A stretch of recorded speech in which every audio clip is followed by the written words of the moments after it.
काय सुरू केल्यावर तुम्ही फक्त बोलू नका प्लीज, रिक्वेस्ट आहे.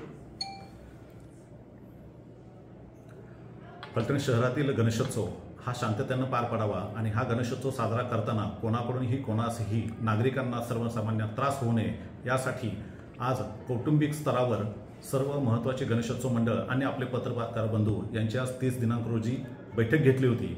या बैठकीमध्ये गणेशोत्सव मंडळ साजरा कसा करावा यासाठी आणि गेल्या वर्षी आणि चालू वर्षी गणेशोत्सव मंडळांना काय अडचणी आल्या असतील तर त्या अडचणी कोणत्या आहेत ही मतं जाणून घेण्यात आली. यामध्ये फलटण शहरातले जे गणेशोत्सव मंडळ आहेत त्यांनी प्रामुख्याने 2 मुद्दे मांडले की राम मंदिर आहे त्या राम मंदिराच्या समोर जो मंडप असतो प्रशासनाचा तो मंडप त्या ठिकाणी असल्यामुळं जास्त वेळ रेंगाळला जातं आणि रस्ताही पुढे छोटा आहे तर तो छत्रपती शिवाजी महाराज चौक या ठिकाणी जर हलवता आला तर तो एक विचाराधीन मुद्दा आहे.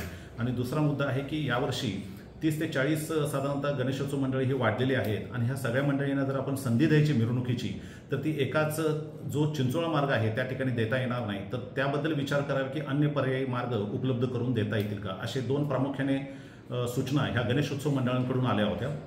प्रशासनाकडून त्यांच्याशी बोलताना मुख्यत्वे स्पीकरवर भर देण्यात आला. प्रशासकीय सोयीबद्दल बाकी अडचणी नव्हत्या, त्यांच्या योग्य तो बंदोबस्त दिला जातो असं सगळ्यांचं म्हणणं त्या ठिकाणी होतं.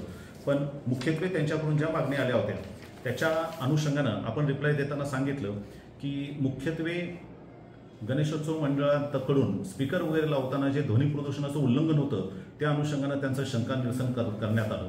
यामध्ये एक महत्त्वाचा मुद्दा असा आहे की आपल्याकडे नॉईस लेवल मीटर आहे. सध्या गणेशोत्सव मंडळ सुरू नसताना जे नॉईस मीटर म्हणजे रिडिंग असतं ते रिडिंग आपण घेतलेलं आहे, त्याचा पंचनामा केलेला आहे, त्याची प्रिंट काढलेली आहे, ते ऑफिशियल रेकॉर्ड झालं. आणि गणेशोत्सव मंडळाची मिरवणूक चालू असताना त्यांनी ध्वनी प्रदूषणाचं जर उल्लंघन केलं तर ते जे रिडिंग येईल ते रिडिंग नक्कीच जास्त असेल तर मात्र मग त्या मंडळांवर 100% ही कारवाई होणार आहे याची जाणीव सर्व मंडळांना आपण करून दिली. गेल्या वर्षी काही मंडळांवर आपण गुन्हे दाखल केले होते त्याचाही उल्लेख करून त्यांना सांगितले की हे पोलीसचं रेकॉर्ड आहे आणि हे कायमस्वरूपी रेकॉर्डवर राहतं. गणेशोत्सवच्या मंडळाच्या नावावर गुन्हे दाखल होणे हे आपल्याला घोषणावह नाही, त्यामुळे सर्वांनी दक्षता घ्यावी. याच्यातली दुसरी एक आणखीन गोष्ट होती की काही मंडळांचा असा स्टँड असतो की आम्ही ऑलरेडी बुक केलेला आहे आणि मग आता आम्हाला कसं करू, आमचे पैसे वाया जातील. माझं एक बेसिक म्हणणं आहे की आपण $1,00,000-1.5 लाख घालून जर आपण डीजेसारखं एक आपण बुक करतो त्याच्यापेक्षा समाजोपयोगी कार्य करावं. मे महिना ते जून महिना साधारणतः ह्या 2 महिन्यामध्ये गेल्या आपण सर्व मंडळांना एक पत्र दिलं होतं. त्याच्यासोबत प्रसिद्धी माध्यमातून प्रसिद्ध झालेल्या बातम्या की ज्याच्यामुळं साऊंड पोल्युशनमुळं बहिरेपणा आला होता, शारीरिक हानी झाली होती, इमारतींना नुकसान झालं होतं, याच्या 2 बातम्या आपण ह्या महत्त्वाच्या सर्व मंडळींना दिल्या होत्या आणि त्यांना आवाहन केलं होतं की यावेळी बुक करताना तुम्ही अशी मंडळी बुक करू नका आणि समाजोपयोगी समाजाच्या हितासाठी जे उपयोगी कार्यक्रम असतील ते तुम्ही घ्यावेत.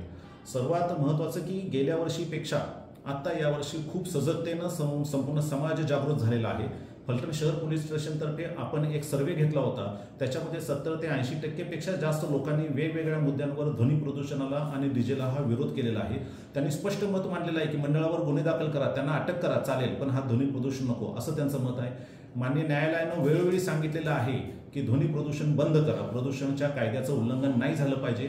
यावेळी आमचं पोलीस प्रशासन पण खूप पाठीशी आहे. माननीय वरिष्ठ अधिकाऱ्यांनी क्लिअर कट सांगितले की ध्वनी प्रदूषणाचं उल्लंघन झालं तर गुन्हे दाखल झालेच पाहिजे.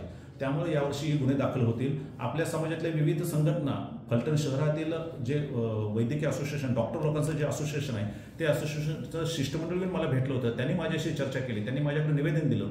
मी त्यांना विचारलं की आपल्या ह्या ध्वनी प्रदूषणामुळे आपल्याकडे काही केसेस घडलेले आहेत का. त्यावेळी त्यांनी सांगितले की आपल्याकडे कान नाक घसा तज्ज्ञ जे लोक आहेत, कानाचे डॉक्टर जे आहेत त्या डॉक्टरांची चौकशी केली तर साहेब तुम्हाला इझी समजेल की आपल्या ध्वनी प्रदूषणाचा फलटणमधल्या नागरिकांना पण त्रास झालेला आहे. अनेक ठिकाणी ध्वनी प्रदूषणामुळे बहिरेपणा आलेला आहे, हार्ट अटॅक आलेला आहे, कानाला वगैरे इजा झालेली आहे.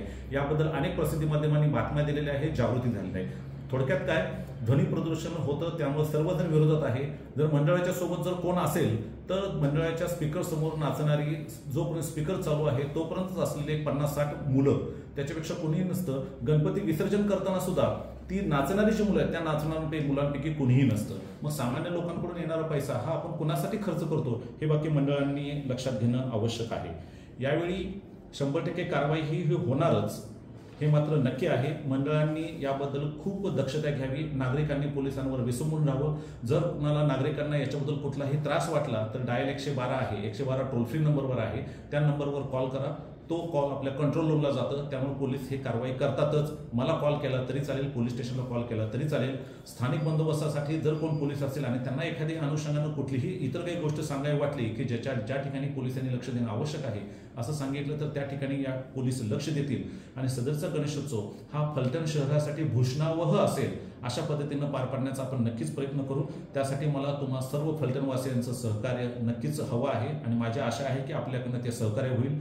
गणेशोत्सव मंडळ आणि वेगवेगळे जे आपले या ठिकाणी महत्त्वाची मंडळे आहेत त्या सर्व मंडळींकडून मला यासाठी पाठिंबा मिळेल अशी मी अशा अपेक्षा व्यक्त करतो.